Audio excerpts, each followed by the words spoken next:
उसके बाद मैंने उससे सिर्फ इतनी बात कही कि पुणे जगह के लिए कौन सी बस मिलेगी लोकल।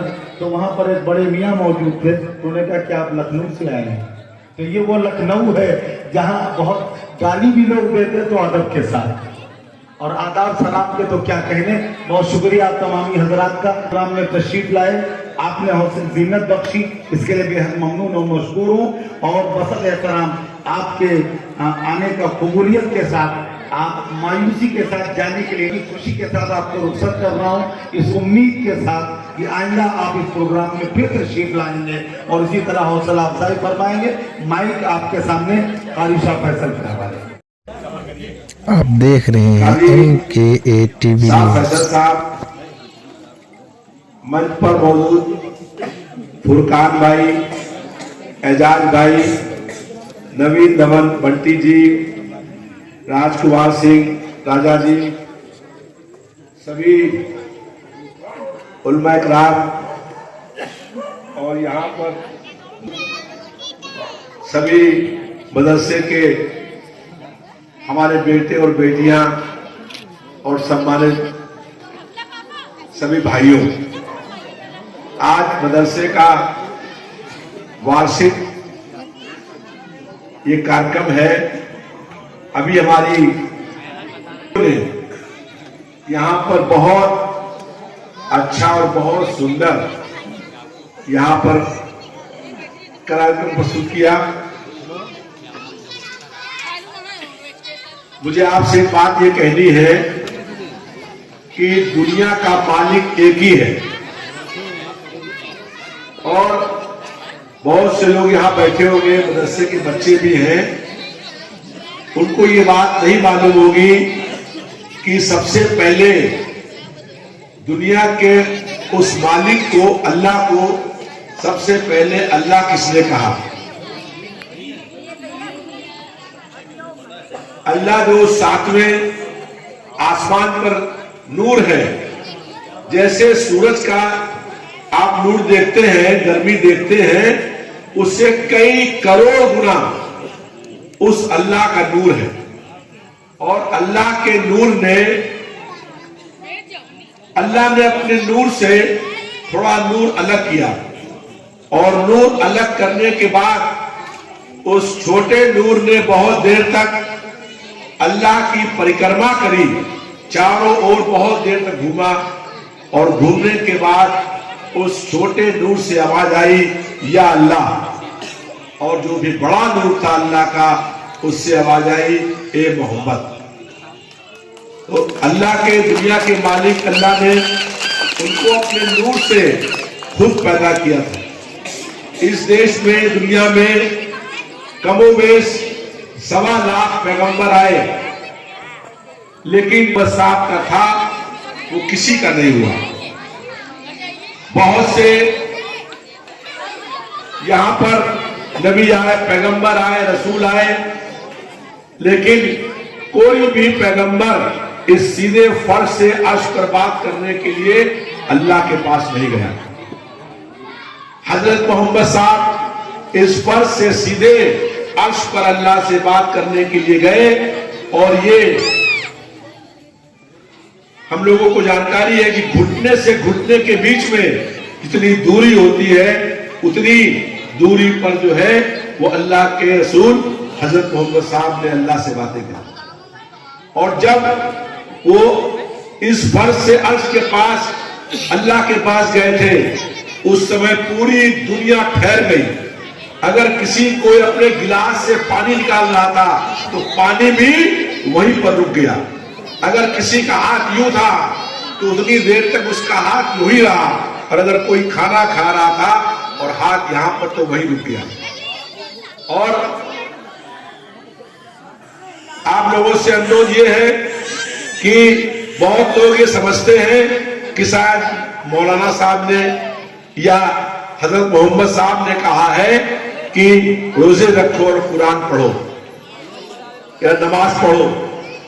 ये सीधे अल्लाह का हुक्म था, और अल्लाह ने हजरत मोहम्मद साहब से कहा कि एक दिन में 50 नमाजें होंगी और 365 दिन रोजे होंगे। फिर अल्लाह के रसूल ने धीमे धीमे अल्लाह से माफ कराया और 5 नमाजें और 30 अल्लाह का हुक्म है। हम लोग बहुत से लोग परेशान होते हैं, मेरे पास आते हैं, बहुत सी हमारी बहनें आती हैं, हमने उनसे पूछा कि 5 वक्त की नमाज पढ़ती हो? तो उसने कहा नहीं, 1 वक्त की पढ़ते हैं। हमने कहा अजान होती है, अजान की आवाज कान में पड़ती है और तुम और कोई काम करते हो, जब तुम अल्लाह को भूल गई हो अल्लाह तुमको भूल गई।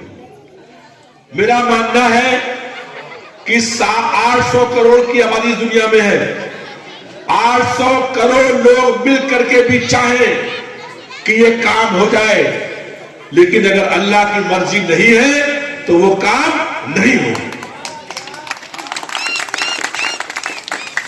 और अगर 800 करोड़ मिल करके भी चाहें कि ये काम नहीं हो और केवल अल्लाह की मर्जी है तो वो काम हो जाएगा।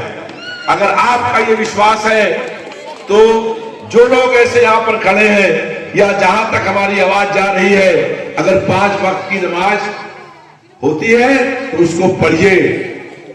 जैसे समुद्र से आप 2-4 हजार ड्रम भर लीजिए, समुद्र का पानी कम नहीं होता है, ऐसे ही अल्लाह उस खजाने का मालिक है कि वो जितना भी चाहे आप ले लीजिए, उसके खजाने में सुई के नोक के बराबर भी कमी नहीं आएगी।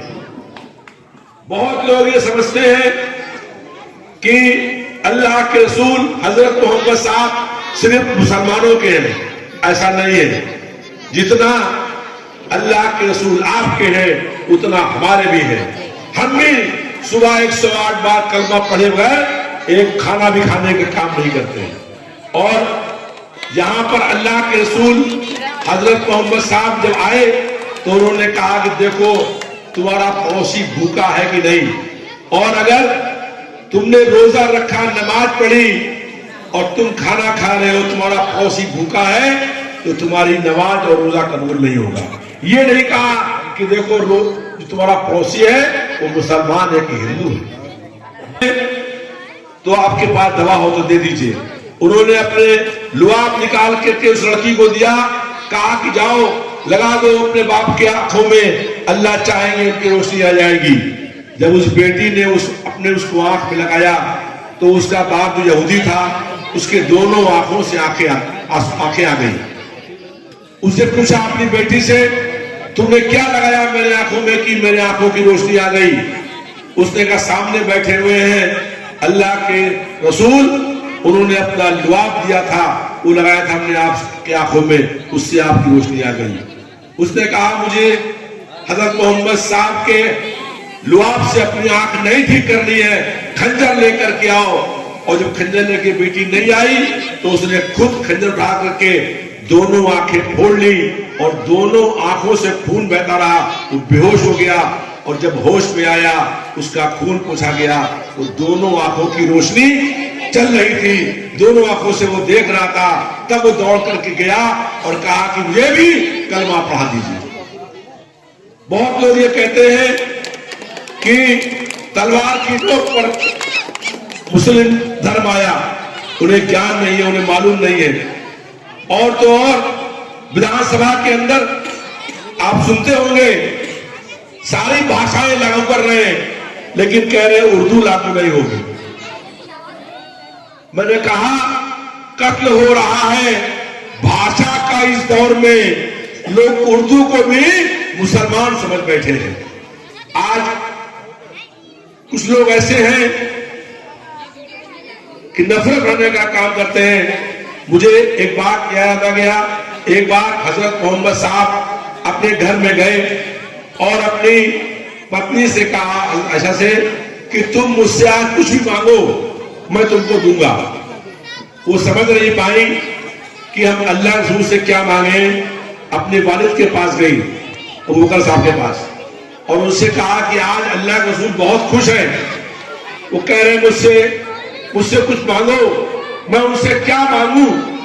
तो उनके वालिद ने कहा जाकर के पूछो कि जब वो फर्ज से बात करने अर्श पर अल्लाह के पास गए थे तो सबसे पहले अल्लाह ने उनसे क्या कहा था जो आज तक राज है। जब उनकी पत्नी आई और उनसे पूछा कि बताइए, जब फर्श से अर्श पर बात करने अल्लाह के पास आप गए थे तो सबसे पहले अल्लाह ने आपसे क्या कहा था जो आज तक राज है? तो अल्लाह रसूल ने कहा कि अल्लाह ने कहा था कि जो दुनिया में दिलों को जोड़ने का काम करेगा, जो दुनिया में मोहब्बत बढ़ाने का काम करेगा, उसको जन्नत लाजिम है। और जब वो अपने वालिद के पास गई बताने के लिए कि अल्लाह ने ये कहा है, तो वो रोने लगे। उन्होंने कहा आप रो क्यों रहे हो? तो उन्होंने कहा इसका मतलब है कि जो नफरत फैलाएगा, दिलों को बांटने का काम करेगा, उसको जहन्नुम भी लाजिम होगी। इसलिए हम लोग मोहब्बत का पैगाम फैला रहे हैं। कोई लोग नफरत का पैगाम फैलाए तो उन्हें पैगाम फैलाने दीजिए। हम लोग इस बात का संकल्प करते हैं कि दुनिया में जब तक रहेंगे आखिरी सांस तक मोहब्बत का पैगाम फैलाने का काम करेंगे, भाईचारे को कायम रखने का काम करेंगे, हिंदू मुस्लिम एकता को कायम रखने का काम करेंगे। और अधिक समय नहीं है, लेकिन इतनी बात कहते हुए यहाँ पर बहुत सारे आलिम बैठे हुए हैं, बहुत सारे मौलाना बैठे हुए हैं, बहुत सारे हमारे और लोग बैठे हुए हैं, और बहुत लोग मदरसे के बच्चे हैं जो रोज कुरान पढ़ते हैं। अपनी बात समाप्त करते हुए, सब ये छोटे छोटे बच्चे हैं, हमारी बेटियां हैं, मौलाना हैं, इन सब लोगों से एक अनुरोध करना है कि हम लोग की जब शरीर से प्राण निकल रहे हो, जब आखिरी सांस निकल रही हो, और उस समय हमारे मुख में, हमारे जबान पर हो ला इलाहा इल्लल्लाह मोहम्मद रसूलुल्लाह।